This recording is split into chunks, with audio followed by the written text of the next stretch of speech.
কইৰাবাৰী চিমাংফুৰিত মন্দিৰ নিৰ্মাণত আৰ্থিক সহায় কৰোতাসকলক ৰাজহুৱা সম্বৰ্ধনা। চিমাংফুৰি বাথৌ থানচালিত মন্দিৰ নিৰ্মাণ প্ৰায় সম্পূৰ্ণ হোৱা উপলক্ষে মন্দিৰ পৰিচালনা সমিতিয়ে আজি বিশেষ কাৰ্যসূচী আয়োজন কৰে। প্ৰথমে বাথৌ আৰজ তথা প্ৰাৰ্থনা পূজা অৰ্চনা আদিৰ পিছতে মিণ্টু কুমাৰ বৰুৱাৰ সভাপতিত্বত অনুষ্ঠিত বাথৌ মন্দিৰত সম্বৰ্ধনা সভাত খণ্ডদাতাসকলক আজি মন্দিৰ পৰিচালনা সমিতিয়ে সম্বৰ্ধনা জ্ঞাপন কৰাৰ লগতে এসাঁজ ভাত খোৱা হয়।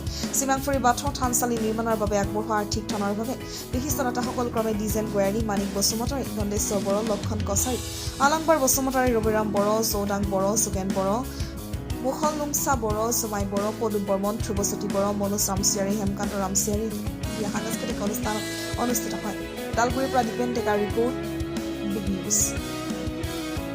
কইৰাবাৰী অঞ্চলৰ চিমাংপুৰি বাথৌ সমাজৰ যি উদ্যোগত আজি যি সম্বৰ্ধনা অনুষ্ঠান আয়োজন কৰিছে, বিশেষকৈ বিশিষ্ট ব্যক্তিসকলক তেওঁলোকক মাতি যি সন্মান দিছে আৰু একেলগে যিহেতু বহাগৰ আজি 12 তাৰিখ খুব এটা সুন্দৰ এটা পদক্ষেপ লৈছে মই ভাবো। কাৰণ চাওক, যিসকল বিশিষ্ট ব্যক্তিসকল আছে, যিসকল মন্দিৰৰ নামত দান বৰঙণি আগবঢ়াইছে, তেওঁলোকক মাতি এসাঁজ খোৱাৰ কাৰণে এটা ব্যৱস্থাও কৰিছে।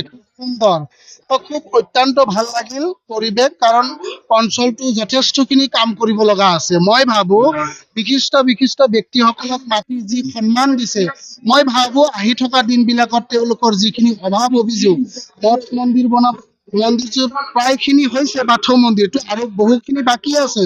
আজি ষ্টেজটো হ'ব লগা প্ৰয়োজন আছে। তো এনেকুৱা বাউণ্ডাৰী, কিছু দমকল বাথৰুমৰো ব্যৱস্থা লাগে। মই ভাবো আহি থকা দিনবিলাকত সকলোৱে যাতে সহায় সহযোগিতা কৰে। ধন্যবাদ। কইৰাবাৰী অঞ্চলৰ চিমাংপুৰি বাথৌ সমাজৰ যি উদ্যোগত আজি যি সম্বৰ্ধনা অনুষ্ঠান আয়োজন কৰিছে, বিশেষকৈ বিশিষ্ট ব্যক্তিসকলক তেওঁলোকক মাতি যি সন্মান দিছে আৰু একেলগে যিহেতু বহাগৰ আজি 12 তাৰিখ খুব এটা সুন্দৰ এটা পদক্ষেপ লৈছে মই ভাবো। কাৰণ চাওক, যিসকল বিশিষ্ট ব্যক্তিসকল আছে, যিসকল মন্দিৰৰ নামত দান বৰঙণি আগবঢ়াইছে, তেওঁলোকক মাতি এসাঁজ খোৱাৰ কাৰণে এটা ব্যৱস্থাও কৰিছে। সুন্দৰ, খুব অত্যন্ত ভাল লাগিল পৰিৱেশ। কাৰণ অঞ্চলটো যথেষ্টখিনি কাম কৰিব লগা আছে। মই ভাবো বিশিষ্ট ব্যক্তিসকলক মাতি যি সন্মান দিছে, মই ভাবো আহি থকা দিনবিলাকত তেওঁলোকৰ যিখিনি অভাৱ অভিযোগ, মঠ মন্দিৰ মন্দিৰটো প্ৰায়খিনি হৈছে, বাথৌ মন্দিৰটো আৰু বহুখিনি বাকী আছে। আজি ষ্টেজটো হ'ব লগা প্ৰয়োজন আছে। তো এনেকুৱা বাউণ্ডাৰী, কিছু দমকল বাথৰুমৰো ব্যৱস্থা লাগে। মই ভাবো আহি থকা দিনবিলাকত সকলোৱে যাতে সহায় সহযোগিতা কৰে। ধন্যবাদ।